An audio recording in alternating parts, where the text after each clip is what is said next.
რა არის ის მთავარი ღირებულებები, რაც თანამედროვე დიზაინის თანხლებია? ამ კითხვაზე პასუხი დიდწილად არის დამოკიდებული კონტექსტზე. მიმაჩნია, რომ ყველა ქალაქი ერთმანეთისაგან განსხვავებულია, ისევე როგორც ყველა კულტურა განსხვავდება ერთმანეთისაგან. აქედან გამომდინარე, დიზაინიც იცვლება. მაგალითად, თბილისი ძალიან განსხვავდება როტერდამისაგან, სადაც მე ვცხოვრობ და ამ განსხვავების საფუძველი ნაწილობრივ ისტორიაა. ხალხი, რომელიც ამ ქალაქებში ცხოვრობს. ეს ყველაფერი განაპირობებს, რასაც მე ვუწოდებ ადგილობრივ სულისკვეთებას, რომელიც გარშემო ყველაფერს უნიკალურად აქცევს. მაგრამ მეორე მხრივ, ამ უნიკალურობასთან ერთად მთელი რიგი უნივერსალური ღირებულებებიც არსებობს. და რა არის უნივერსალური? თუ შევხედავთ, როგორ ვითარდებოდნენ ქალაქები ბოლო რამდენიმე ათწლეულის განმავლობაში, განვითარების ხაზს ადვილად დავინახავთ. 50-იან, 60-იან წლებში აქცენტი კეთდებოდა ინფრასტრუქტურის შექმნაზე. გზები, საცხოვრებელი შენობების მშენებლობა. მათ შორის ზოგიერთი ადამიანისთვის შესაძლოა ეს სულაც პირველი საცხოვრისი ყოფილიყო. სანიტარული სისტემების მშენებლობა. ეს ის ყველაფერია, რასაც დღეს გარანტირებულად მივიჩნევთ. შემდეგ გადავედით იმ ფაზაში, როცა აქცენტმა უკვე ეკონომიკის განვითარების მნიშვნელობაზე გადაინაცვლა. ბიზნესების მხარდაჭერა, შესაძლებლობების შექმნა დეველოპერული კომპანიებისთვის, რომლებიც 80-იან, 90-იან წლებში გააქტიურდნენ და დღეს უკვე შევდივართ იმ ფაზაში, როცა დიზაინის ცენტრი ისევ ადამიანი ხდება, რომელსაც ცხოვრების უკეთესი ხარისხი სურს და ეს მოთხოვნა უკვე გვაფიქრებს, როგორ შეგვიძლია უფრო ჯანსაღი ქალაქები მივიღოთ, როგორ შეიძლება უფრო კომფორტული და ბედნიერი ქალაქები მივიღოთ და ასევე როგორ შეიძლება უკეთ უპასუხოთ დღეს არსებულ გამოწვევებს, მაგალითად კლიმატის ცვლილებას. ამ გარდამავალ ფაზებს თუ გავითვალისწინებთ, დღეს თბილისი სად შეიძლება მოვაქციოთ? თბილისმა გაიარა მოდერნიზაციის პროცესი, ისე როგორც ეს უმეტეს დასავლურ ქალაქებში მოხდა. ვფიქრობ, ნეოლიბერალური ფაზა ჯერ კიდევ შენარჩუნებულია თბილისში, მკაფიო აქცენტით ეკონომიკასა და დეველოპერულ ბიზნესზე. თუმცა, ნელ-ნელა ეს აქცენტი ძალას კარგავს და დღეს თბილისელები არა მხოლოდ მოხმარებაზე არიან ორიენტირებულები, არამედ ცხოვრების უკეთეს ხარისხზეც ფიქრობენ.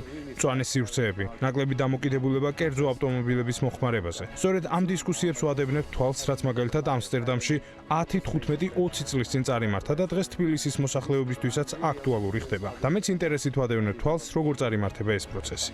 გამოდის, თბილისი ერთი მხრივ ჯერ კიდევ გართულია ცათამბჯენების და დიდი მოლების თვლით და მეორე მხრივ თანდათანობით უფრო მეტად აფასებს თავისუფალ, ნათელ და მწვანე სივრცეებს.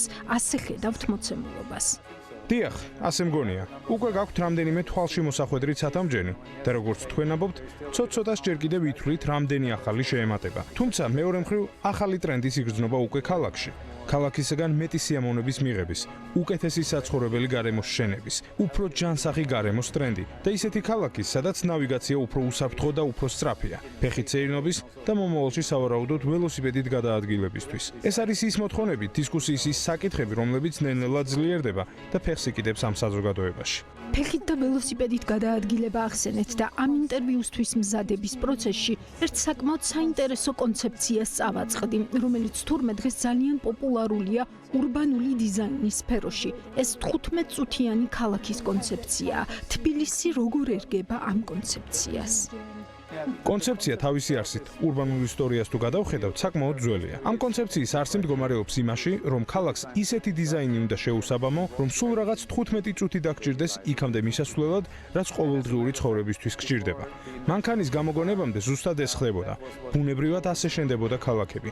შემდეგ მანქანა გამოიგონეს. ქალაქები სულ უფრო მეტად გაიზარდნენ ზომაში და ეს სულისკვეთება სადღაც გზაში გაგვეფანტა. სულ უფრო მეტად დავანაწევრეთ და გავშალეთ ქალაქები. მაგალითად, შოპინგ-მოლები ქალაქგარეთ გავიტანეთ და იქ მისასვლელად მანქანა დაგჭირდა. სკოლები მაგალითად, განათლების მისაღებად მანქანის გამოყენება გახდა საჭირო.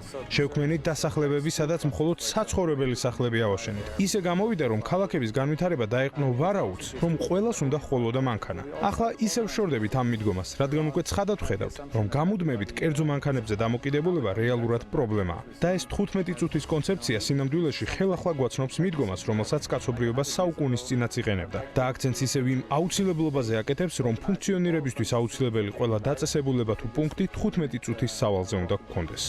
დაგეგმილი ქალაქების შემთხვევაში უფრო ადვილია ამ კონცეფციის დანერგვა. საერთოდ ნულიდან თუ დავიწყებთ, გაცილებით მარტივი იქნება, მაგრამ ეს არ ეხმარება მთლიანობაში მთელ ქალაქს. შეიძლება ქალაქგარეთ ამ კონცეფციით განვითარება უფრო ადვილი იყოს, მაგრამ ასეთი ახალი ქალაქების განვითარებას დააკვდება ის კულტურა, რომელიც ისტორიული ქალაქის ქსოვილში უკვე ჩამოყალიბებულია. თბილისი პრინციპში ბევრ მის ნაწილში სრულად აკმაყოფილებს 15 წუთის ქალაქის კონცეფციას. მაგალითად, სუპერმარკეტი იქვეა, კუთხეშია. საავადმყოფო ახლოსაა. რასაც ვაკვირდები, განათლება, საგანმანათლებლო დაწესებულებებია ცოტა პრობლემური, იმიტომ რომ უფრო მეტად კონცენტრირებულია და აქ შეიძლება ცვლილებების შეტანა. თუმცა ბევრ ნაწილში თბილისი ფეხით გადაადგილებისთვის საკმაოდ მოქნილი ქალაქია. თქვენს პირად შთაბეჭდილებებზე, პირად დაკვირვებებზე მიამბეთ ცოტა მეტი. რას ხედავთ თბილისის განვითარებისთვის შესაძლებლობებად და გამოწვევებად? ჩემი დაკვირვებები ძირითადად იმ გარდამავალ ფაზას უკავშირდება, რომელიც უკვე ვახსენე. საბაზრო ეკონომიკის განვითარებასთან ერთად იზრდება მოთხოვნა საკუთარი სურვილების შესრულებაზე და ასევე არჩევანზე, რომლის მთავარი მოკარნახეც ცხოვრების სტილი ხდება. ამ ტენდენციას ყველგან ვაკვირდებით, სანამ ადამიანი ღარიბია, ველოსიპედს ირჩევს, ცოტა წელში იმართება, მოტოს ირჩევს, დიდრდება და მანქანას ყიდულობს, უფრო მდიდრდება და დიდ მანქანას ყიდულობს, სიმდიდრის გარკვეულ ნიშნულს აღწევს და უკვე ძვირად ღირებულ მანქანას ყიდულობს და როცა ბევრს ხავს ფუფუნების ეს საგანი, დგება შემოbrunების წერტილი. როცა იცვლება ცხოვრების სტილის არჩევანი და ადამიანები უკვე დამოუკიდებლად, შეგნებულად იღებენ გადაწყვეტილებას. ისევ ველოსიპედს დაუბრუნდნენ იმისთვის, რომ მეტი დრო დარჩეთ ცხოვრებისთვის. ეს შემოbrunება ჯერ თბილისს არ ეთყობა, თუმცა როგორც კი მოთხოვნა უფრო ჯანსაღ გარემოში ცხოვრებაზე გაიზრდება, ეს ტენდენციაც უფრო ხელშესახები გახდება. ამდენად თქვენ მეუბნებით, რომ урბანულ დიზაინს გავლენა აქვს ცხოვრების ხარისხზე და ეს მიმართება პირიქითაც მუშაობს, ასეა? დიახ, უდავოა. დღეს აქ ყველაზე დიდი გამოწვევა ტრანსპორტია. ეს გამოწვევა უნდა დაიძლიოს. ამის ნაწილია, რა თქმა უნდა, ტოპოგრაფიაც, ლანდშაფტიც. ქალაქი ძირითადად ხევშია გაშენებული, რაც ხელს უწყობს ტრანსპორტის კონცენტრირებას მდინარის გასწვრივ. ეს საკმაოდ რთული მოცემულობაა, რაც არ ქმნის ბუნებრივ ხელშემწყობ გარემოს, მაგალითად, ველოსიპედით მოსიარულეებისთვის. ტექნოლოგიების გამოყენებით, მაგალითად, ელექტრომობილების პირობებში, ამ გამოწვევის დაძლევა შესაძლებელია. თუმცა ამაზე მოთხოვნა უნდა გაჩნდეს თავად მოსახლეობაში. მათ უნდა დაინახონ პირველ რიგში ამ არჩევანის ღირებულება. კულტურისა და დიზაინის კვეთაზეც მითხარით, მოკლედ დაიწყეთ თქვენ ეს ხაზი და ჩვენ მერე აღარ გავყევით. შენიშნავდით, რომ თბილისს საკმაოდ უყვარს დიდი მანქანები. გერმანიაში ვცხოვრობ და არ გჭირდება ჩემთვის ამ მოცემულობის ახსნა. მე სულ ამას ვიმეორებ. არაფერი პრობლემური არ არის მანქანის ფლობაში. პრობლემას ის ქმნის, თუ ბოლომდე დამოკიდებული ხარ მანქანაზე ყველა საჭიროების პირობებში. არჩევანის შექმნა, სატრანსპორტო ქსელის დივერსიფიკაცია, ესეც ცხოვრების ხარისხის გაუმჯობესებისკენ, დროის დაზოგვისკენ გადადგმული ნაბიჯია. არსებობს მაგალითად ასეთი ცნება, ქალაქის იდეალური მოდელი. ისტორიის მანძილზე ურბანული დიზაინერები პერიოდულად სულ უბრუნდებოდნენ ამ იდეას, იდეალური ქალაქის მოდელის შემუშავებას. მე ამ ძალისხმევას ძალიან სკეპტიკურად ვუყურებ, რადგან ამ შემთხვევაში, როგორც წესი, კონცენტრირება მხოლოდ რამდენიმე ასპექტზე ხდება, რომლებიც იმ კონკრეტულ დროს, იმ კონკრეტულ მოცემულობას და კონტექსტშია რელევანტური. მაგრამ როგორც კი დრო იცვლება, ეს იდეალური მოდელი, როგორც წესი, აღარ მუშაობს. მე უფრო ასეთი იდეის ადვოკატი ვარ. იმუშავე კონკრეტულ ქალაქზე და მიიღე ისეთი ურბანული გადაწყვეტილებები, რომლებიც ერგება ამ კონკრეტულ ქალაქს. თბილისთან დაკავშირებით მიღებული გადაწყვეტილებები განსხვავებული უნდა იყოს იმ გადაწყვეტილებებისაგან, რაც შეიძლება ერგებოდეს პარიზს, ბრიუსელს, ამსტერდამს, ბერლინს.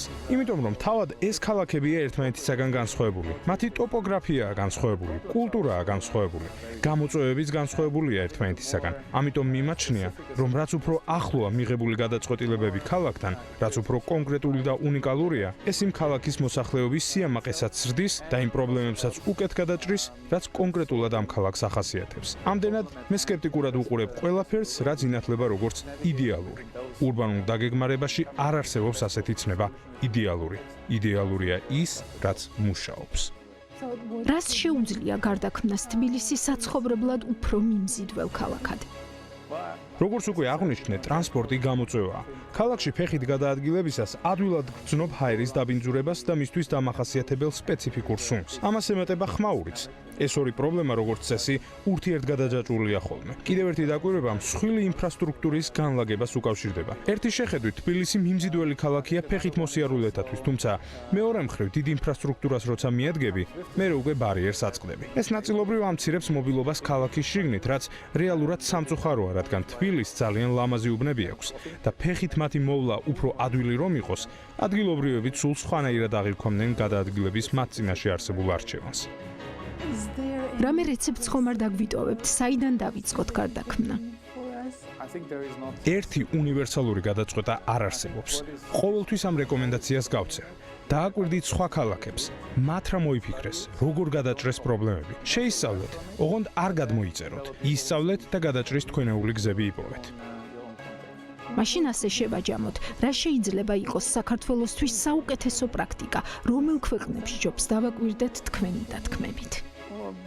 ევროპულ კონტექსტს მიაქციეთ ყურადღება. თბილისის მოწყობა დიდწილად ევროპულია. ეს ჩემი აზრით ძალიან დაგეხმარებათ.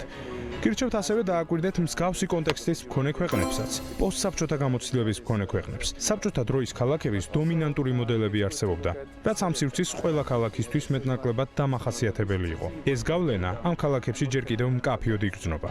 ამ გავლენის გააზრებაც დაგეხმარებათ.